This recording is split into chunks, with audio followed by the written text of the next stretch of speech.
Hey guys, good morning. Welcome back our new blog. कैसे हैं आप सब? आई होप आप सब बहुत अच्छे होंगे और मैं भी अच्छी हूँ। उम्मीद करती हूँ कि आप सबकी तैयारी भी बहुत अच्छे से चल रही है। आज मैं सुबह 4 बजे ही उठ गई थी और उठते ही मैंने सुबह जीएस पढ़ा 1 घंटे और उसके बाद मैंने मैथ भी सॉल्व किया था, तो 2 घंटे की स्टडी कंप्लीट करी और उसके बाद उठ के नहा धो के घर के काम करे, तो कपड़े वपड़े धो के छत पे फैला दिया और उसके बाद आ गई थी नीचे। तो सुबह सुबह सबसे पहले करेंगे योगासन। योगासन करने के बाद फिर जाएंगे किचन में, क्योंकि खाना तो बनाना ही पड़ेगा क्योंकि हम हाउस वाइफ है। वैसे तो ये शब्द मुझे बोलना सुनना बिल्कुल भी पसंद नहीं है, लेकिन हाँ, जब तक हम कुछ बन नहीं जाते तब तक अगर हम ना भी बोले तो भी ये शब्द हमारे साथ चलता ही रहेगा, क्योंकि ये हमारे बस में नहीं है और ये हकीकत ही है। जब तक हाउस वाइफ है तब तक हाउस वाइफ बनना ही पड़ेगा। तो आज सुबह सुबह सबसे पहले करी पूजा और उसके बाद फिर जाऊंगी किचन में खाना पीना बना के फिर बैठ जाऊंगी अपनी स्टडी करने। तो पूजा करना भी मेरा एक फर्स्ट प्रायोरिटी ही है, क्योंकि नहा धो के मुझे लगता है कि मैं थोड़ा सा भगवान का ध्यान करूं और उसके बाद सुबह सुबह नाश्ता करूं। तो नाश्ते में मैंने बनाया था खम्मड़ और कढ़ी, तो सबको खिलाया और मैंने भी खाया और उसके बाद बनाया खाना भी बना के खिला के मैं फ्री हुई और उसके बाद बैठ गई थी अपनी जीएस की बुक्स दोबारा लेके, क्योंकि अभी मुझे जीएस के क्वेश्चन ही बहुत ज्यादा कवर करने हैं। तो मैं जीएस पे पूरा फोकस नहीं बना रही हूँ, पर फिर भी जीएस की बुक्स जब भी मैं अपनी स्टडी स्टार्ट करती हूँ, तो जैसे मैंने सुबह जो पढ़ा है वो दोपहर में अगर मैंने बुक्स उठाई तो उसको मैं रिवाइज कर लेती हूँ, तो वो माइंड में क्लियर हो जाता है।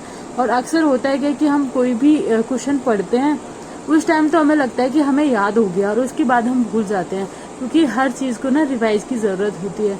जैसे हम कहीं पे भी जाते हैं, मान लो रेंट पे नया कर लेते हैं, तो स्टार्टिंग में 2 से 4 दिन तक कंफ्यूजन होती है कि रास्ता यही वाला था या फिर ये दूसरा था, मतलब माइंड में क्लियरिटी नहीं होती है। वैसे ही अगर हम जीएस पढ़ रहे हैं, कोई भी क्वेश्चन कर रहे हैं, आपने पूरा इतिहास पढ़ लिया और उसके बाद फिर लगता है कि इतिहास में मैंने ये वाले क्वेश्चन पढ़े हैं, मुझे याद है, जैसे रट्टू होता है। एक दिन मतलब पूरा पढ़ा और पूरा शाम तक याद रहेगा, और उसके बाद दूसरे तीसरे दिन जब आप नए क्वेश्चन पढ़ना स्टार्ट करोगे और जीएस के अलावा जैसे संविधान भूगोल और कुछ पढ़ोगे, तो वो सारी चीजें आपको मतलब आप भूल जाओगे। तो सेम मेरे साथ भी होता है और ये हर किसी के साथ होता है। तो मैं सुबह जैसे मैंने जीएस पढ़ा था 1 घंटे, तो वो मैंने 1 घंटे में जितना पढ़ा उतना मैं अभी नहीं पढ़ूंगी, लेकिन मुझे जो मेन पॉइंट लगे ना, उनको मैं यहाँ पे फिर से रिवाइज कर लेती हूँ। तो मुझे लगता है कि हाँ, वो मुझे याद रहेगा। और उसके बाद संडे को मैं जैसे अपने नोट्स में लिख लेती हूँ मेन पॉइंट, तो वो मैं एक बार रिवाइज कर लेती हूँ। तो मुझे जीएस के काफी क्वेश्चन याद रह जाते हैं और मैं स्टोरी बना के याद कर लेती, ऐसे कुछ मतलब ऐसे किसी चीज से अटैच करके याद कर लेती, तो भी मुझे जीएस काफी कुछ समझ आता है और याद भी रह जाता है। रही बात मैथ की, तो वहां पे मेरा मतलब इतना अच्छा स्कोर नहीं आ रहा है। मैथ ही मेरा वीक है और इंग्लिश भी मेरी बस ठीक ठाक है, पर क्योंकि इंग्लिश में बहुत सारे ऐसे शब्द हैं जो आपको आ भी रहे हैं और उसके बाद भी कहीं ना कहीं भूल जाते हैं, कहीं डच का, कहीं हिज का, कहीं ना कहीं कोई ऐसे प्रयोग भूल ही जाते हैं कि क्या है, क्योंकि बहुत सारा सिलेबस है इंग्लिश का और मैथ का तो है ही, उसकी तो बात ही नहीं कर सकते। क्योंकि जब हम उस चीज से डर रहे होते हैं ना, जैसे मैथ से हमें डर लगता है, मुझे लगता है कि मैथ बहुत टफ है, नहीं हो पाएगा, तो उस चक्कर में और ज्यादा डर बढ़ता है।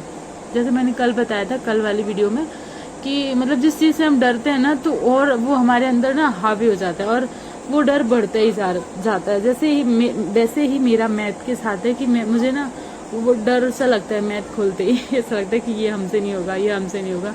पर हाँ, बार बार करने से हर काम हो सकता है। कोई भी चीज ऐसी नहीं है जो नहीं हो, मतलब सब कुछ हो सकती है। और हमें से याद रखना चाहिए कि हमें जिस चीज से डर लगता है हमें वो चीज जरूर करनी चाहिए, क्योंकि हमें अपना डर कभी किसी चीज पे बस छोड़ना नहीं चाहिए कि ये हमसे नहीं होगा, हम नहीं कर पाएंगे। वो अपना डर निकाल के वो काम जरूर करना चाहिए। मतलब जैसे मेरा मैथ है, तो मुझे लगता है कि हाँ, मैंने स्टार्ट किया था तब मुझे लगता है बिल्कुल भी मैथ मेरे से नहीं होता, मतलब यहाँ तक कि टेबल तक मुझे याद नहीं थे, पहाड़े भी मैं भूल जाती थी, मतलब ऐसे तो याद थे पर 13 का भूल जाती थी, 17 का भूल जाती थी और 18-19 का भी भूल जाती थी। मतलब इतना छोटी चीज किसी को सुन के भी हंसी आएगी, पर यह हकीकत है। और उसके बाद फिर जब याद करना स्टार्ट किया, जब चीजें समझी, तो सारी चीजें समझ आने लगी। और वैसा ही हर किसी के साथ होता है, मतलब जिससे आपको डर लगता है तो आपका वो डर बढ़ता जाता है और बढ़ जाता है। इसलिए डर को निकाल के सारे सब्जेक्ट पढ़ना चाहिए, क्योंकि पेपर 200 नंबर का है और सब चीज़ बराबर है। 50 नंबर का जीएस, 50 नंबर का इतिहास, 50 नंबर का रीजनिंग और 50 का ही इंग्लिश, मतलब चारों चीज़ बराबर है। तो आज के लिए बस इतना ही, मिलते हैं कल न्यू वीडियो के साथ। और सारी मैंने पढ़ाई कंप्लीट कर ली थी। उसके बाद मैं जब छत पे गई तो मम्मी जी यहाँ पे खटिया भर रही थी, तो मैंने भी उनकी हेल्प करी, पर काफ़ी समझ में नहीं आई।